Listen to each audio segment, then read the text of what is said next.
Welcome back. You're watching The Money Show on ET Now. Let's now talk about a Spend with TMS segment. And today we want to talk about the whole host of car facelifts or another version of an existing model that are being launched by car makers. And there are a whole host of them. I mean, I can literally count 7 or 8 of my fingers. But I think Hormazd Sorabjee, editor of Autocar India, will definitely do that in a much better manner. Hormazd, thanks so much for joining us in this edition of The Money Show. You know, Tata Motors has their Nexon, their Tiago that they're launching in new versions. Maruti has Brezza, among others. Even a Mahindra & Mahindra has a Bolero and a TUV 300 that they want to launch in a better manner. So which ones of all of these are you watching out for? Which ones particularly catching your attention? Well, I think, facelifts, obviously, they kind of extend the life cycle of the car. But I think the big one right now was the Nexon, not just the facelift, but the EV version of it. It made really big news. And with that, Tata Motors has actually leapfrogged over everyone in the EV space, all the domestic manufacturers, including Mahindra, which had a head start over them. So that's really the big one. I don't think there'll be big numbers, even though it's pretty well priced for an EV, but EVs are just generally expensive because of the battery costs.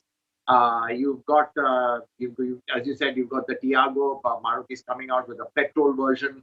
And I think we are seeing facelift for one fundamental reason is that towards the end of the year, you're going to have what you call a new pedestrian crash norm, which means that the cars have to be modified to be more, let's say, pedestrian crash friendly. As bizarre as it sounds, basically, if you hit someone, the car has to, not injure the person as much as possible. So you've got certain soft parts. You've got the bonnet, which is higher to keep a gap between the front and the engine, so the person doesn't get injured as badly as before. So all these regulations are also forcing a lot of these facelifts, and of course, you've got BS6 coming in, so that also is going to, let's say, come with some facelifts as well. You've even got the Innova coming with a facelift. That's the big one because Innova is quite popular. That will come towards the end of the year. So I think actually facelifts are just quite normal. It's part of the life cycle.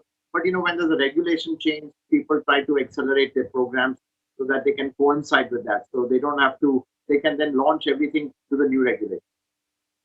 Hormazd, are any of these facelifts looking like old wine in a new bottle, or do you think that they're really adding value and that extra money that they are charging for the car is something that makes it worth it? No, I think fundamentally it is, old wine in a new bottle. And I think facelifts by that logic can't be something completely new because the economics of the car making business doesn't allow that. I mean, it's very difficult to go beyond the soft parts, which is the bumpers, lights, grill, that sort of thing, because once you start getting into sheet metal, the costs just go through the roof to make a fundamental change. So I think, that's definitely the case. I mean, I think you have to wait for the full model change. Some models like the City is coming with a full model change that's going to be coming after 6 years. So clearly this is the way the life cycle of a car is. Typically they're 6 to 7 years old, and in the middle you have what you call a mid-life cycle facelift, and along the way you have a few refreshes. It's all a balance of how much you can invest in making the changes vis-a-vis the quantum of change that there is. So I think that's really the way it works in the auto business. Well, Hormazd, in just a week from now, you're going to be a busy man because we have the Auto Expo 2020 as well, and there are going to be loads of car launches over there as well. Anything in particular that you're watching out there?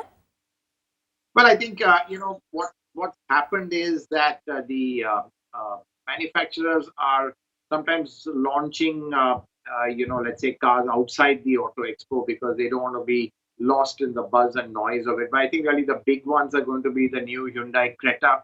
That's really going to be, I think, the big one because clearly the Creta itself is a hugely popular SUV. It's really where the entire SUV market kind of gravitates down to the center of universe of the SUV market. So clearly that's really going to be huge.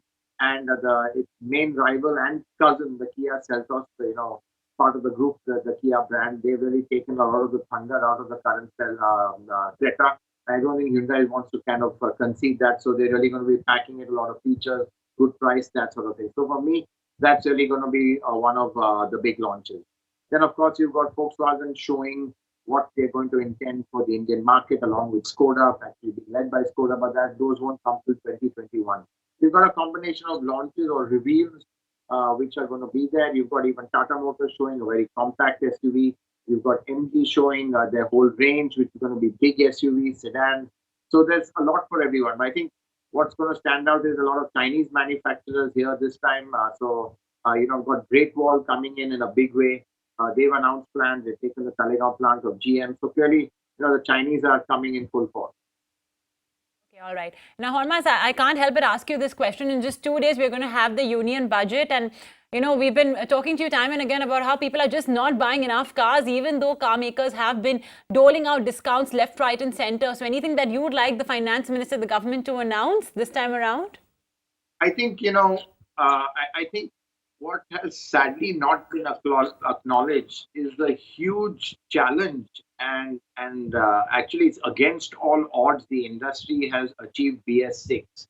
And I think that needs to be rewarded purely because, it's made cars far cleaner than what they were. And of course, there's a cost to that, and I think it's only fair that that cost kind of to make it easier for customers to buy because, customers won't pay extra to clean the air. That's just how it is. That's human nature. I think that's where governments can step in. And I think, some sort of benefit for meeting BS6 under huge odds, I think, that would be very welcome. I don't think it's going to happen, but I think that's quite a logical thing to do. Well, let's hope Nirmala Sitharaman pays heed to your request and your wish. Thanks so much, Hormazd, for joining in. And let's talk soon once the Auto Expo is out of the way. We'll wrap it up then on this edition of The Money Show. Thank you so much for watching.